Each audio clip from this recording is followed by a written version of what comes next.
매주일마다 누가복음의 말씀을 묵상하고 있는데 오늘은 31번째의 이 말씀입니다.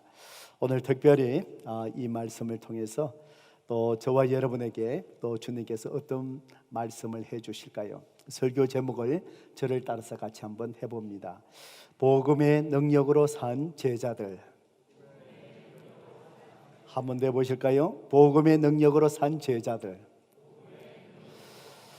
바로 복음의 능력으로 산 제자들.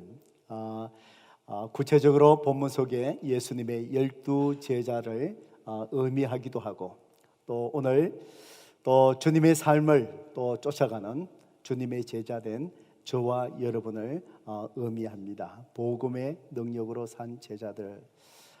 오늘부터 이번 한 주간은 가을 특별 새벽 기도회가 이제 시작이 됩니다. 여름 기간 동안에 이제 가족들이 여행을 하시면서 또 휴가를 또 즐기면서 또 흐트러져 있던 우리의 영적인 모든 또 생활을 또 새롭게 하는 또 시간이고, 또 몇 주 있으면 우리 자녀들이 이제 학교로 돌아가게 됩니다. 새 학년으로 진급하게 되고, 또 초등학교가 이제 중학교로 가는 아이들이 있고, 또 고등학교 혹은 또 집을 떠나서 이제 대학으로 이제 돌아가게 됩니다. 이 아이들에게 가장 필요한 준비가 무엇이라고 생각하십니까?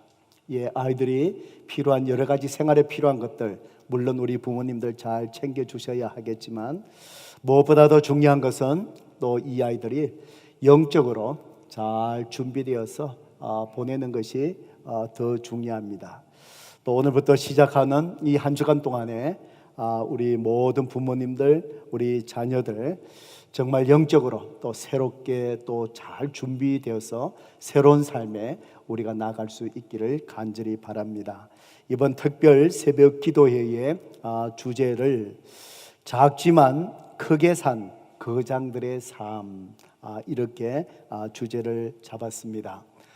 성경 속에 나오는 하나님의 사람들, 믿음의 거장들을 보면은 또 이 시대에 우리보다 먼저 앞서 살아갔던 믿음의 선조들을 보면은 하나같이 하나님 앞에 귀하게 쓰임받던 그 사람들은 다 같이 우리와 같이 연약한 작은 자들이었지만 그들의 삶 속에 하나님께서 큰 삶을 살아가게 하신 것을 볼 수 있습니다.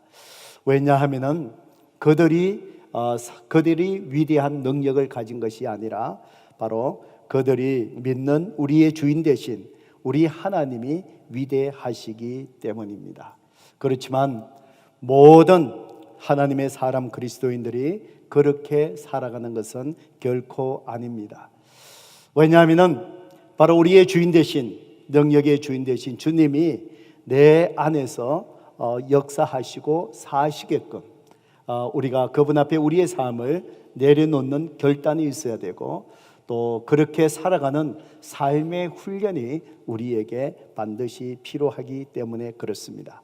그래서 오늘부터 시작해서 이번 한 주 동안에 정말 성경 속에 나오는 이 믿음의 거장들의 삶 속에 역사하신 하나님의 그 역사하심을 우리가 조명하면서 저와 여러분이, 특별히 여러분의 자녀들이 그러한 삶을 살아가기로 또 결단하는 그런 은혜가 또 오늘부터 이번 한 주간 특별 새벽기도 재단 통해 또 일어나기를 주님의 이름으로 축복합니다. 오늘 그 본문, 오늘 이 본문의 말씀을 보면은 정말 작지만 크게 살아간 바로 한 부리의 사람들이 나오는데, 그들이 누구냐? 예수님의 12 제자들입니다. 예수님은 12 제자들을 이제 복음을 전거하기 위해서 이제 각 마을로 보내셨습니다. 아마 이전까지는 예수님의 제자들이 예수님과 함께 생활하면서 예수님을 통해서 훈련을 받았습니다. 예수님께서 이들을 훈련시키고 함께 있으면서 그들을 양육한 이유는 이제 바로 각 마을로 이제 보내어서 예수 그리스도가 구세주이시고 또 이 땅에 임하신 하나님의 아들인 것을 증거하기 위해서였습니다. 성도 여러분, 그렇습니다. 오늘 우리가 하나님 앞에 예배드리는 그 이유가 예배에만 국한된 것이 아니라 오늘 우리가 세상으로 나아가서 하나님 그리스도의 복음을 증거하기 위해서 우리가 이 자리에 있고, 저와 여러분이 하나님께서 우리를 하나님의 자녀로 불러주시다는 사실을 우리는 기억해야 될 줄로 믿습니다. 각 마을로 순정해서 복음을 전했던 12명의 제자들은 하나같이 연약하고 배우지 못한 그런 작은 자였습니다. 12제자를 보면은 예수님을 이제 팔아 넘기고 자살한 가룟 유다를 제외하고는 11명이 모두 다가 갈릴리 출신입니다. 그 당시에 남쪽의 유다에 살고 있는 사람들은 갈릴리 출신들을 아주 천하게 여겼습니다. 배우지 못한 자로 취급했습니다. 함께 어울려고 하지 않았습니다. 그렇지만 예수님은 천하게 여기고 배우지 못한 12제자를 택하시고 양육하셔서 이제 예수님을 증거하는 자로 각 마을에 보내신 것입니다. 그런데 오늘 이 본문의 말씀을 우리가 보면은 그들이 마을에 들어가서 복음을 전할 때마다 가는 곳곳마다 복음이 전해진 것보다 큰 파장이 일어나기 시작합니다. 소동이 일어나기 시작합니다. 그 소식들이 그 당시 다스리는 분봉왕 헤롯의 귀에게까지 들려졌다라고 누가는 기록을 하고 있습니다. 오늘 본문의 7절과 8절의 말씀을 함께 읽어볼까요? 읽습니다. 시작. 분봉왕 헤롯이 이 모든 일을 듣고 심히 당황하니 이는 어떤 사람은 요한이 죽은 자 가운데서 살아났고다 하며, 어떤 사람은 엘리야가 나타났고도 하며, 어떤 사람은 옛 선지자 한 사람이 다시 살아났고도 함이라 그랬습니다. 헤롯이 이 모든 일을 듣고 당황했다라고 성경은 기록하고 있습니다. 이 모든 일이라는 것은 우선은 제자들이 가서 복음을 전하고 나니까 귀신 들린 자들이 귀신이 떠나가는 것입니다. 병든 자들, 불치의 병자들이 가서 복음을 전하고 기도하고 예수님을 영접하고 나니까 병든 자들이 치료받는 그런 놀라운 치유의 역사가 막 일어나기 시작합니다. 그 소식을 헤롯 왕이 전해 듣고 그 일어난 사실 기적을 통해서 놀라기도 했지만, 헤롯 왕이 더 놀란 것은 그러한 일이 일어나게 된 모든 일들 속에 바로 전하여 주는 중심 속에 예수 그리스도, 그분이 누구신가에 대한 정체성에 대한 혼란으로 당황을 했습니다. 세상의 사람들이 들려온 소문에 의하면 약 한 3가지로 예수님이 누구신가에 대한 소문이 퍼져갔습니다. 첫째는 이 헤롯 왕이 자기가 죽인 목을 벤 침례 요한이 사람들은 살아났다고 얘기하고, 또 8절에 보니까 어떤 사람은 엘리야 선지자가 다시 나타났다라고 얘기하고, 또 어떤 사람은 옛 선지자 중에서 능력 있는 선지자가 다시 살아났다라고, 이렇게 예수님에 대해서 사람들이 다르게 얘기하는 소문을 듣고, 이 헤롯 왕이 과연 그가 누군가에 대해서 많은 궁금증과 두려움 속에서 이제 궁금해했습니다. 이제 9절의 말씀 성경책을 다시 보실까요? 헤롯이 이르되 요한은 내가 목을 비었거늘 이제 이런 일이 들리니 이 사람은 누군가 하며 그를 보고자 하더라. 그래서 이 헤롯 왕이 가슴이 아주 아팠습니다. 찔끔했습니다. 왜요? 자기가 침례 요한을 불의하게 죽이기 때문에. 침례 요한이 다시 살아났다면 어떤 또 일이 일어날까? 그래서 이 헤롯 왕이 정말 예수님이 그가 누구신가에 대해서 정말 알고 싶고 두려움 속에서 그를 한번 보고자 하고는 그런 마음을 가졌다라고 성경은 기록하고 있습니다. 성도 여러분, 이처럼 정말 세상적인 표현으로 별 볼 일 없는 이 12명의 제자들이 바로 그 당시 지금 복음이 전해진 곳이 갈릴리 지역입니다. 이 복음을 전하고 나서 이제 예수님이 이제 유다로 올라가서 예루살렘 중심으로 이제 후기 사역을 이제 시작하시게 됩니다. 그때 이 소문을 들은 그 한 지역의 헤롯 왕이 그 소문을 듣고 두려워할 정도로 아무것도 아니고 작은 연약한 이 사람들이 가서 복음을 전가할 때마다 이런 당황스러움, 왕까지 혼돈스러워하는 이런 소동들이 일어났다는 것이지요. 바로 이것이 무엇 때문에 그럴까요? 연약한 제자들이 능력을 가졌기 때문에 결코 아닙니다.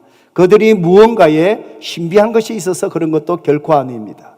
바로 이것은 그들이 정한 복음의 능력인 것입니다. 성도 여러분, 오늘 저와 여러분이 정말 12명의 제자들처럼 저와 여러분이 연약하고 부족하고 아무것도 아닌 초라한 삶을 살아간다 할지라도 주님께서 우리에게 주신 복음의 이 사명을 주님처럼 바로 이 제자들처럼 우리의 삶의 현장에서 예수 그리스도가 구세주이시고 그분이 우리의 생명의 주인 되심을 우리의 입술을 통하여 증거하는 주님이 주신 이 사명의 삶을 살아갈 때에 성도 여러분, 우리가 거하는 삶의 현장에 소동이 일어나고 당황스러움이 일어난다는 사실을 성도 여러분 기억하시기를 바랍니다. 복음을 전가하는 삶은 이렇게 우리를 가치 있고 우리의 삶을 영광스럽게 하는 것입니다. 성도 여러분, 오늘 저와 여러분이 먹고 사는 삶의 문제에만 초점을 맞춰서 살아간다면 여러분이 무엇을 취하고 성취하고 이룬다 할지라도 우리의 삶을 본다면 그 삶은 너무나도 초라한 삶일 것입니다. 그렇지만 우리가 하는 일이 무엇이라 할지라도 세상적인 눈에 초라한 삶이라 할지라도 오직 주님이 우리에게 주신 12명의 제자처럼 우리의 삶의 현장, 그 때를 만나든 안 만나지 못하든 순간순간 만나는 사람들에게 피 묻은 예수 그리스도의 복음을 전가하는 이 사명의 삶을 살아갈 때에 우리는 작지만 복음의 능력으로 큰 삶을 우리가 경험하고 살아가게 될 줄로 믿습니다. 성도 여러분, 저는 여러분이 그런 삶을 살아내기를 축복합니다. 그런 삶을 살아내셔야 합니다.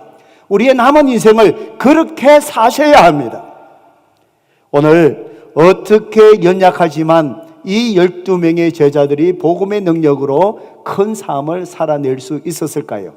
오늘 저와 여러분이 제자들처럼 부족하고 연약하고 언어의 장벽이 있고 우리의 하는 일들이 힘들고 그런 일이라 할지라도 정말 복음의 능력으로 작지만 바로 큰 삶을 저와 여러분이 어떻게 살아낼 수 있을까요? 저는 이 본문의 말씀을 묵상하면서 오늘 주님께서 우리에게 세 가지를 주님이 말씀해 주십니다. 1절과 2절의 말씀을 보면 주님은 바로 예수님께서 복음의 사명을 감당하는 자에게 주시는 당신의 능력을 의지하라 라고 주님은 우리에게 그렇게 말씀합니다. 1절, 2절 본문의 말씀을 같이 한번 읽어볼까요? 읽어봅니다. 시작. 예수께서 12 제자를 불러 모으사 모든 귀신을 제어하며 병을 고치는 능력과 권위를 주시고 하나님의 나라를 전파하며 앓는 자를 고치게 하려고 내보내시며, 성경이 이렇게 기록을 하고 있습니다. 예수님께서 제자들을 불러 모으셨습니다. 아마 제자들이 계속해서 주님과 함께 생활한 것은 아닙니다. 이제 주님과 함께 있다가 양육을 받다가 때로는 그들의 가정이 있고 삶이 있으니까 주님을 떠나 있다가 또 주님께서 불러 모으시고 이제 주님께서 그들을 다시 불러 모으셨다고 얘기합니다. 그리고는 주님께서 이제 2절의 말씀, 하나님 나라를 전파하며 앓는 자를 고치게 하려고 내보내셨다. 불러 모으신 이유는 보내신 것입니다. 예, 그런데 하나님의 나라, 주님이 오심을 통해서 시작된 하나님의 나라, 바로 이것입니다. 복음입니다. 그리스도로 이 땅에 오시고 정말 우리 인생의 주인으로 이 땅에 오셔서 주님이 다스리시는 하나님의 나라가 주님이 오심을 통해서 임하셨습니다. 이제 그 나라가 복음을 전가하며 주님의 나라가 확장되어 가고 있습니다. 나중에 주님이 약속하신 대로 주님이 이 땅에 다시 오실 때에 주님이 처음에 오실 때 시작된 주님의 나라가 이제 주님이 다시 오실 때 완성이 될 것입니다. 하나님 나라를 바로 전파하는 것, 그것은 예수 그리스도가 바로 구세주로 이 땅에 우리의 주인으로 오셨다는 것을 우리가 증거하는 것입니다. 그러면서 제자들에게 주님은 바로 하나님 나라 예수 그리스도로만 증거하는 것이 아니라 그와 더불어 앓는 자를 고치게 하시려고 보내셨다는 것입니다. 주님은 복음만 전하는 것이 아니라 바로 복음을 듣는 자들의 육체적인 피로도 사랑으로 그들을 채워줘야 된다고 말씀하셨습니다. 우리는 이것을 선교라고 얘기합니다. 우리가 가테말라 선교, 일본 선교, 월드 체인저 선교 등등등등 우리 또 지역 선교하는 이유가 복음을 증거하지만 궁극적으로 그들의 삶 속에 피로를 채워주는 것이지요. 가테말라에서 복음을 증거하면서 의료 사역을 하는 이유가 바로 그것입니다. 또 복음을 증거하면서 정말 힘든 자들에게 우리가 닭을 사주고 닭장을 지어주며 그들이 계란을 먹으면서 최소한의 삶을 유지하게끔 그들의 피로를 채워주는 그 이유가, 그 선교가 바로 주님께서 바로 제자들을 파송하실 때에 그렇게 하라라고 말씀하셨기 때문입니다. 그런데 주님께서 그들에게 복음을 전하면서 그들의 피로를 채워주실 때에 그냥 그들을 보내지 아니하시고 1절의 말씀을 다시 보시면은 어떻게 하셨습니까?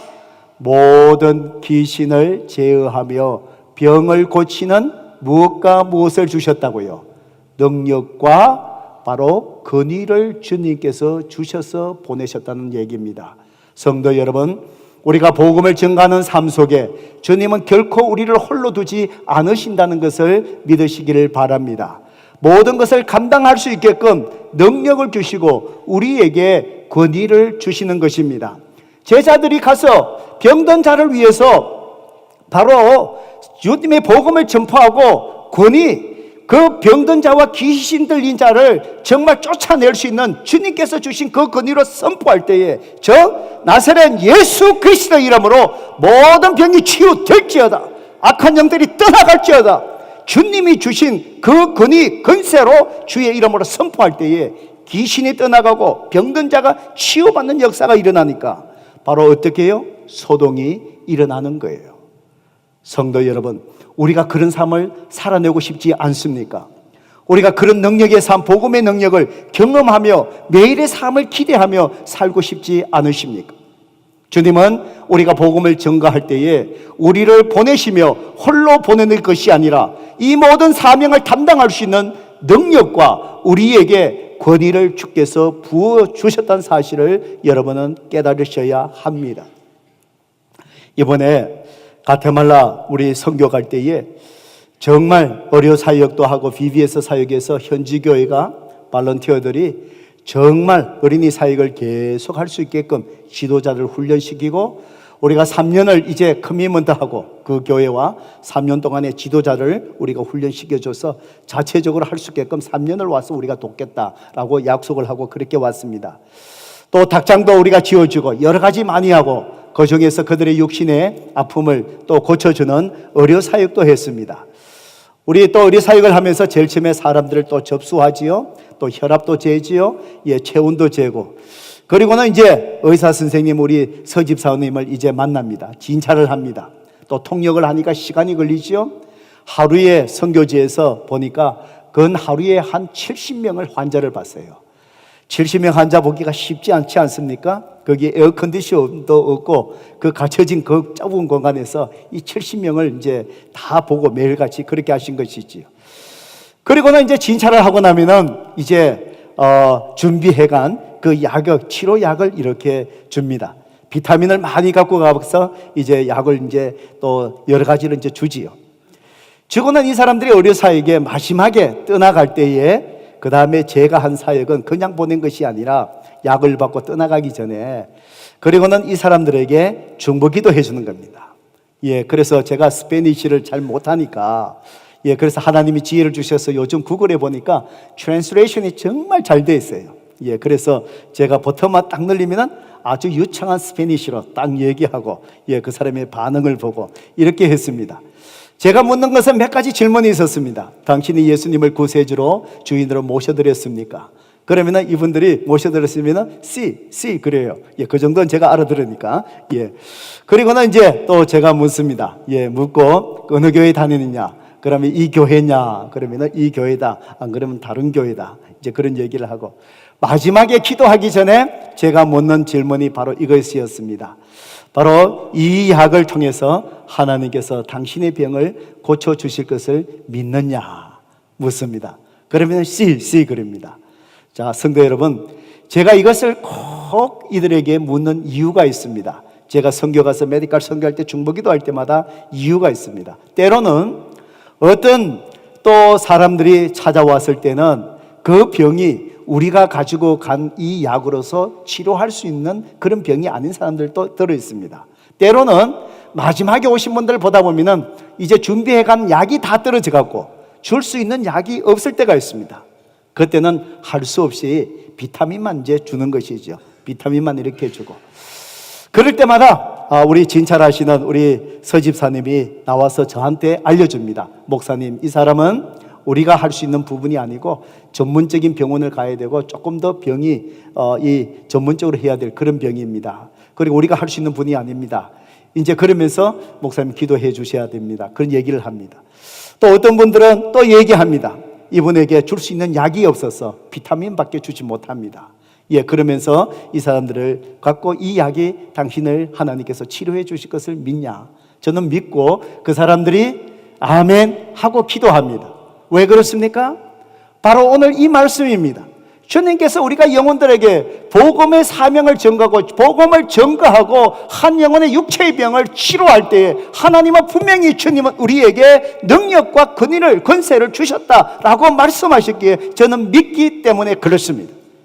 비록 그 약이 없어서 비타민을 먹는다 할지라도 주님께서 분명히 능력을 주신다 하기에 믿음으로 구할 때에 주님께서 이 약을 통해서 비록 비타민을 통해서도 하나님께서 역사하신다는 것을 믿기 때문이죠.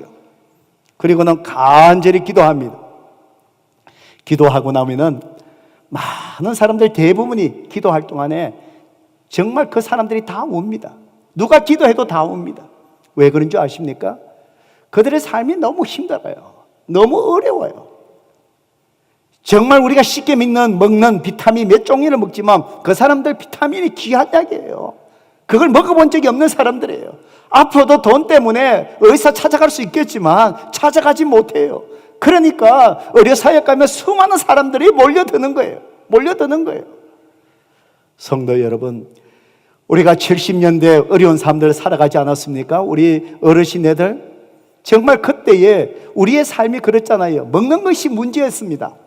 진짜 우리 아버님들 월급 타면은 제일 먼저 어머니들이 챙기는 게 뭐지요? 쌀 싸놓는 거잖아요. 그때 쌀이 없어서 먹을 것이 없잖아요.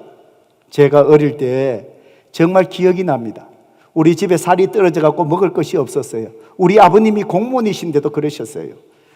예, 그래서 먹을 것이 없어 갖고요. 우리 뭐 먹은 줄 아세요? 제가 어릴 때 한 5살 됐으니까 기억이 나겠지요? 예, 우리 집 그 동네에 뭐가 있었냐면은 양조장이 있었어요. 막걸리 만드는 양조장. 그 막걸리를 만들고 나면은 거기에 막걸리 만들고 나면은 남는 찌꺼기가 있잖아요. 찌꺼기는 그걸 버리든지 대시 주는 거예요. 먹을 것이 없어갖고 그걸 갖고 왔고 죽을 끓였어요. 그게 제가 무슨 말인지 모르는데 그 죽 이름을 아직도 제가 기억하는 게 그걸 아래기죽이라 그랬어요. 그게 무슨 말인지 저도 몰라요. 아래기죽. 끓여 놓으면 누런 거 뭐 별거 없어요. 물에다가 뭐가 이게 이 찌꺼기가 뜨는 거 그거예요. 그래도 찌꺼기가 끓여 놓으면 거기서 뭐가 나오니까 그래도 배를 채우는 거예요. 우리 그때 삶이 다 그랬잖아요. 그래서 저희 어머니도 정말 참 교회 가서 예배드리고 구역에 모여서 같이 예배드리고 기도할 때마다 우리 어머니뿐만 아니라 모든 사람들이 기도할 때마다 어떻게 해요? 그냥 우는 거예요. 그냥 울면서 기도하는 거예요. 그 울면서 기도한 게 뭐예요? 그만큼 삶이 힘들고 어려운 거예요.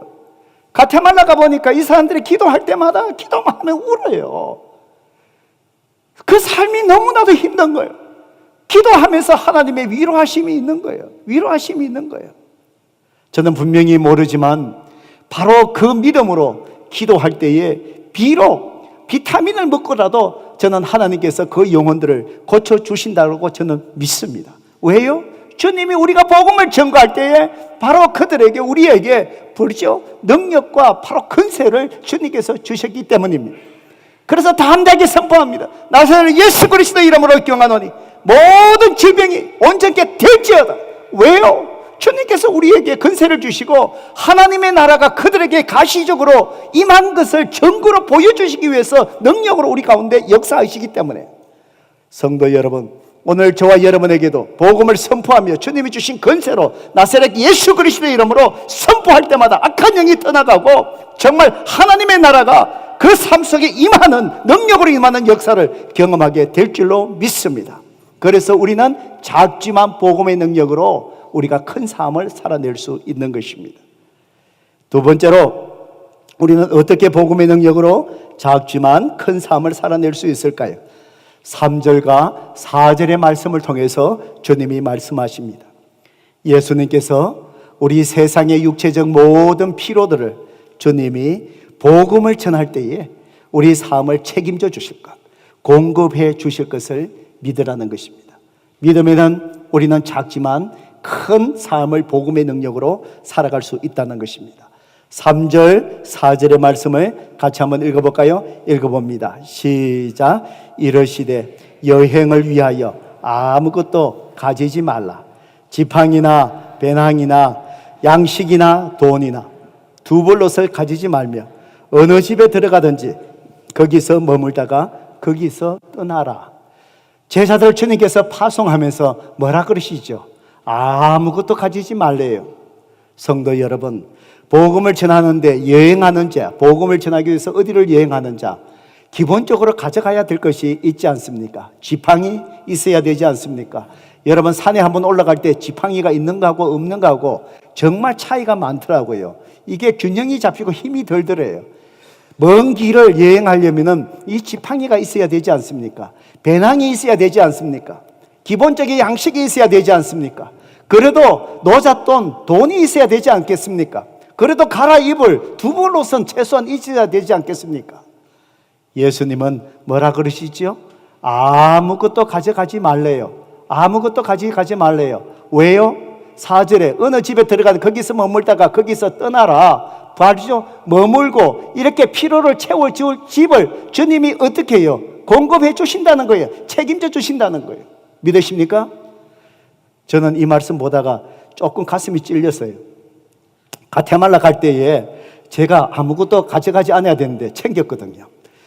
제가 가테말라에서 선교에 가고 이렇게 하면은 제가 정말 바깥에 이게 가면은 제일 힘든 부분이 음식 문제예요. 이게 먹는 게 약해서, 이게 제가 먹는 게 참 어릴 때부터 우리 어머니가 이게 너무 이렇게 키워서 그런지 제가 이게 음식 먹는 게 이게 어릴 때 이게 훈련이 안 된 것 같아요. 저는 초등학교 6학년 때 수학여행, 필드 출입이죠. 미국 같으면 수학여행 경주로 가는데 그때 걱정했는 게 뭐냐, 가서 1박 2일 하는데 여간밥을 어떻게 먹느냐, 그게 걱정이 됐습니다. 남의 집 밥을 내가 먹어볼 수가 없을 정도로 제가 참 그 부분이 약한 점이었어요. 그래서 우리 어머니가 장아찌 이렇게 싸줘갖고 그거 들고 갔던 적이 기억이 납니다.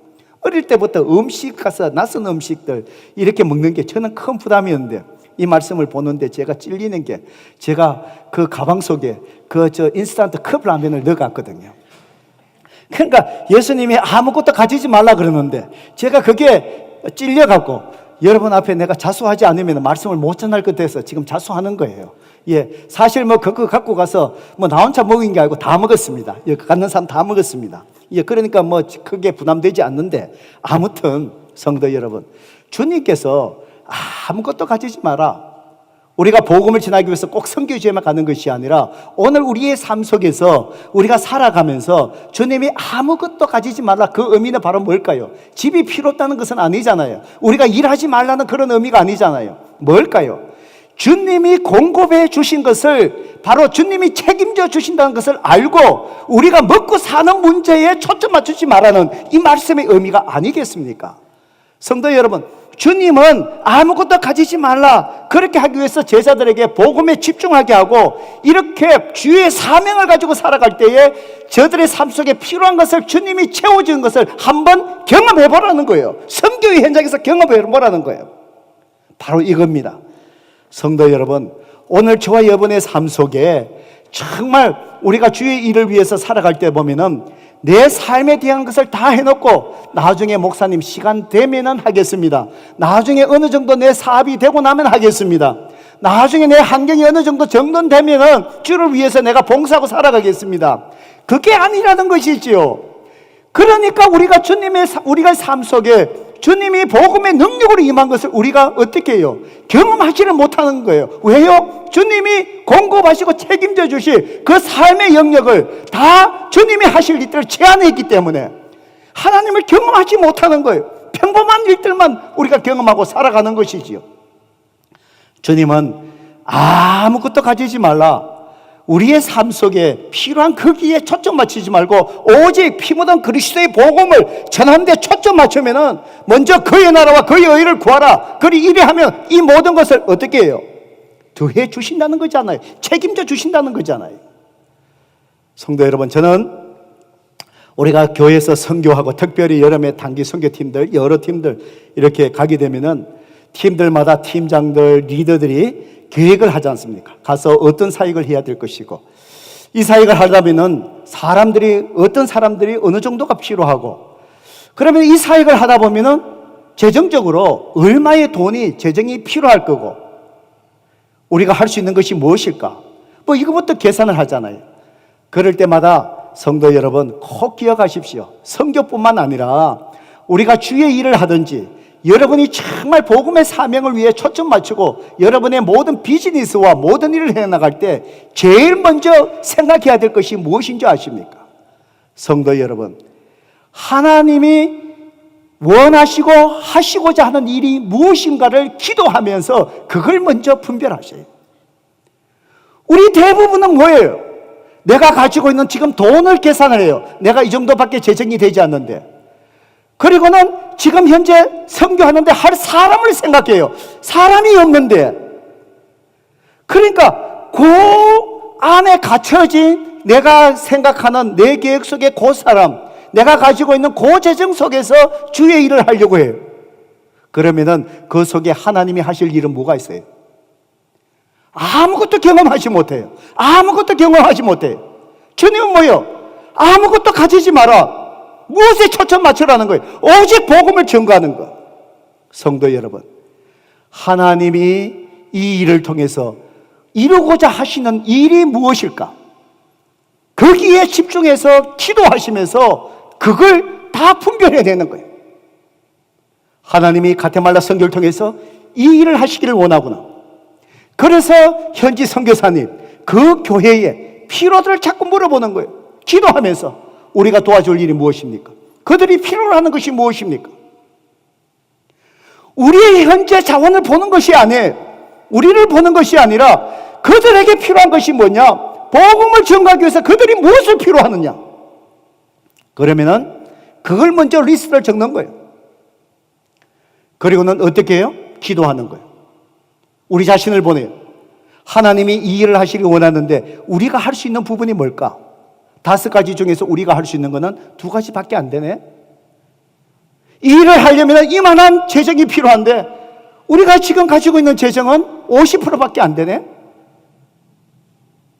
그러면은 나머지 50%의 재정, 나머지 필요한 사람들은 누가 공급해 주시는 거예요?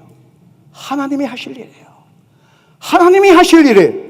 하나님이 공급해 주셔요.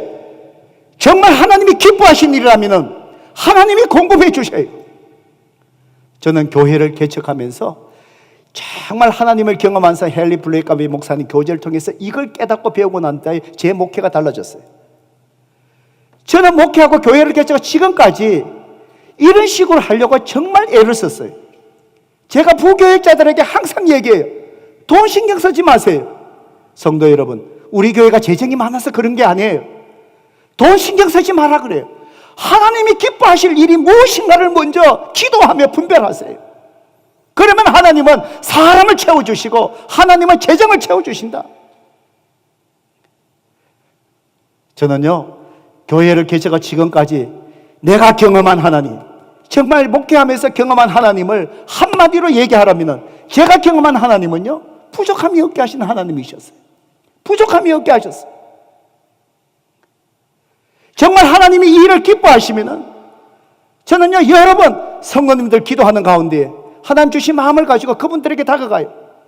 집사님, 하나님께서 이 일을 하시길 원하는데, 이 재정이 필요하는데 기도해 보시고 이것을 위해서 헌금해 주십시오. 정말 우리 집사님들에게 제가 미안해하지 않으면서, 속으로는 조금 미안해하면서 합니다. 미안해하지 않으면서 정말 단호하게 집사님 이 일을 위해서 헌금해 주십시오 라고 할 수 있는 것은 뭘까요? 하나님이 이 일을 하시기 원하시기 때문에요. 하나님이 이 일을 기뻐하시기 위해서, 하나님께서 저분을, 저 가정을 사용하시기를 원하시기 때문에 제가 이제 성도님들이요, 기쁜 마음을 하셨어요. 때로는 알지 못하는 곳에서 헌금이 들어와요. 정말 하나님께서 공급해 주시는 거예요. 저는 우리 선교팀들이 갈 때 항상 제가 그런 말씀을 드려요. 여러분 자녀들 선교 갈 때 돈 다 대주지 마라 그러잖아요. 50%만 대주라는 거예요. 나머지 하나님께서 50%를 채워주신 것을 이 아이들이 기도하면서 공급하는 것을 경험하셔야 돼요. 그걸 한번 경험하고 나면 어떨까요? 내 평생에 주의 복음을 전할 때 정말 하나님 기뻐하시는데 이렇게 하나님이 공급해 주시고 책임져 주시고 부족함이 없게 해 주시구나. 그러면 한평생 살아갈 때 주님을 의지하는 삶을 살아가는 거예요. 이것이 얼마나 큰 훈련입니까? 성도 여러분, 그렇습니다. 오늘 저와 여러분이 우리의 필요를 먼저 충족하고자 하는 갈심이 복음의 사명을 제한하지 않게 하십시오. 먼저 복음을 전가하는 삶에 여러분의 우선순위를 확실하게 두고 살아가십시오. 내 가정의 삶을 다 하고 난 뒤에 주의 복음 전하지 못합니다. 내 모든 사업에 터지는 일을 다 감당하고 내가 주의 교회를 봉사하리라 천만의 말씀, 평생에 그런 일이 일어나지 않습니다.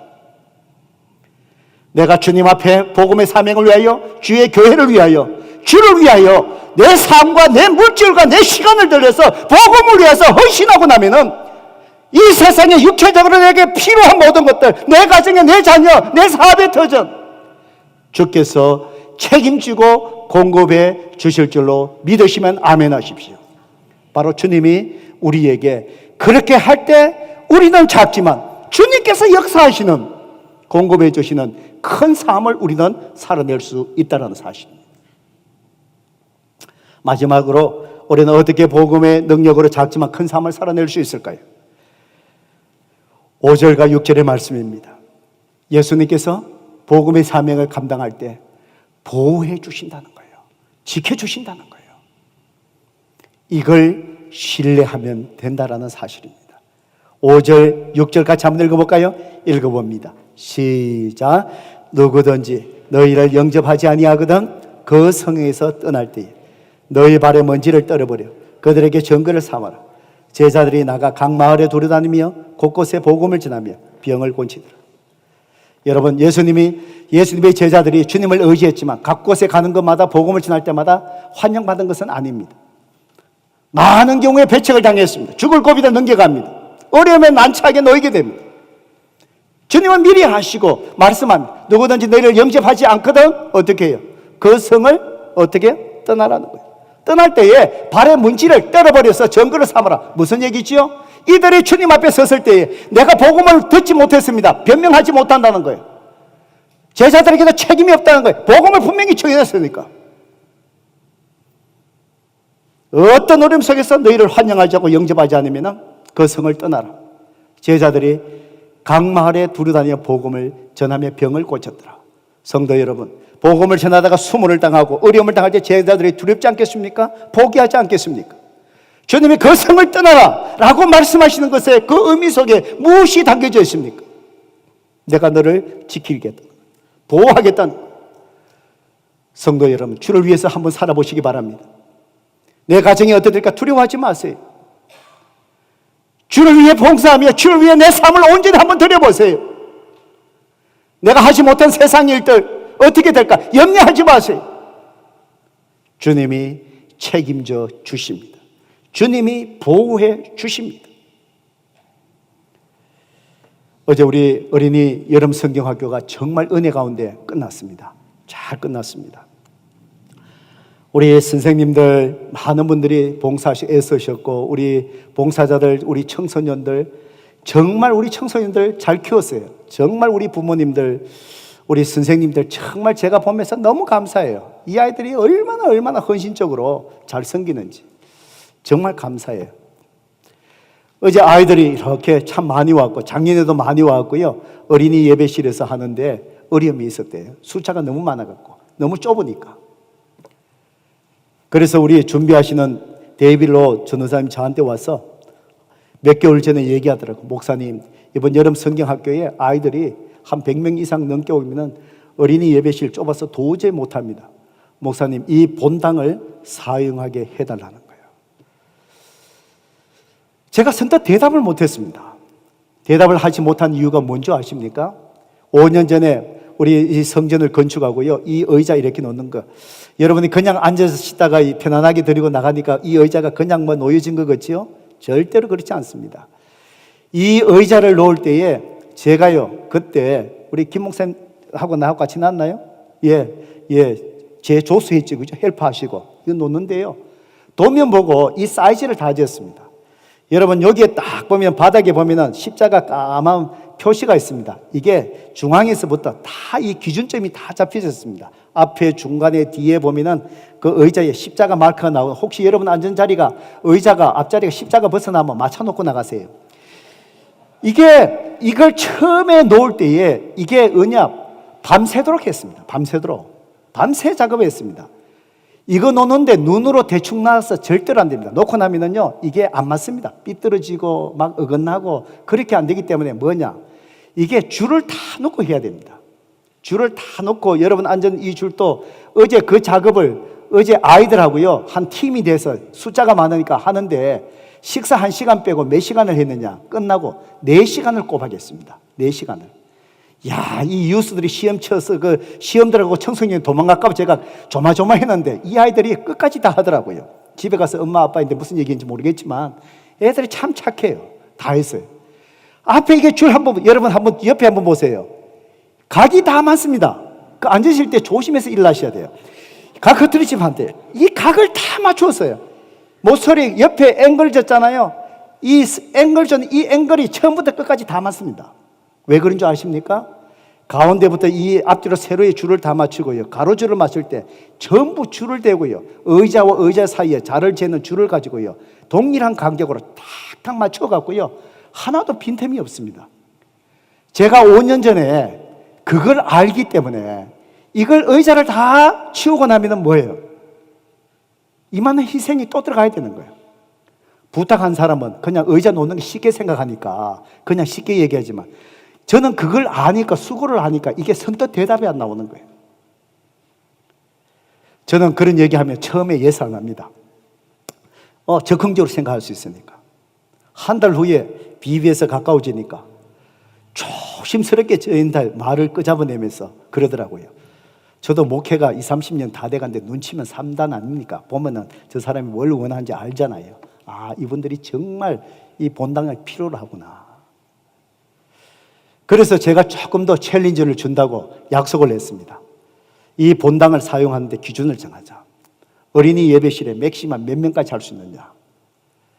바로 한 8, 90명. 그래서 넉넉 잡아서 100명. 오케이, 100명까지 불편할 수 있다. 그러면은 아이들 등록 인원이 100명이 넘었으면 본당 쓰세요.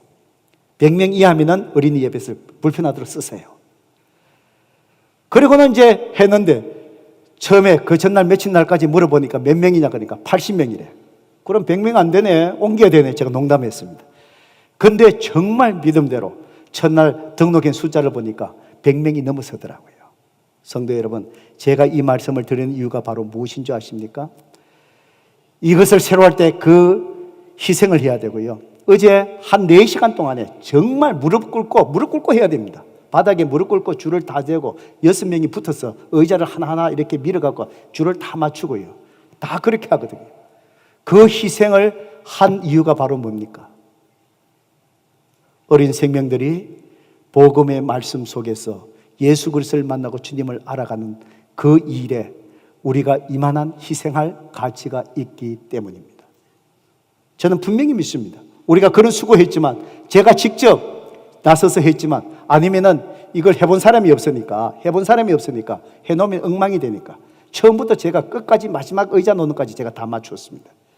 그렇게 희생을 해가면서 하는 이유가 바로 뭘까요?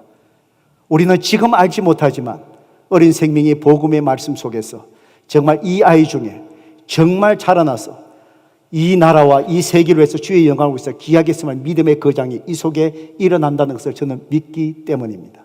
왜 그렇습니까? 복음의 능력, 주님의 능력이 있기 때문에 그렇습니다. 주께서 그렇게 공급해 주시고 그렇게 해 주실 줄로 믿기 때문입니다. 우리는 그때에 하나님의 놀라운 역사를 경험하게 될 줄로 믿습니다. 성도 여러분, 그렇습니다. 오늘 여러분은 여러분의 삶에 무엇을 위해서 희생하고 있습니까? 무엇에 여러분의 삶을 투자하고 있습니까? 어떤 일에 정말 여러분의 건강과 여러분의 에너지와 남아있는 여러분의 인생을 투자하고 싶습니까? 우리가 먹고 사는 문제라면 너무나 우리 인생은 초라해집니다. 주님은 우리에게 복음의 사명입니다. 피 묻은 예수 그리스도의 복음의 이 사명, 오늘도 이 복음을 내 삶 속에서 전가하는 일, 그때에 주님이 여러분에게 능력을 주실 것입니다. 공급해 주실 것입니다. 필요한 걸 주실 것입니다. 보호해 주실 것입니다. 지켜 주실 것입니다. 그때 저와 여러분은 작지만 제자들처럼 주님의 복음의 능력에서 크게 산 삶을 살아가게 될 줄로 믿습니다. 그런 은혜와 결단이 오늘 저와 여러분 가운데 있기를 주님의 이름으로 축복합니다.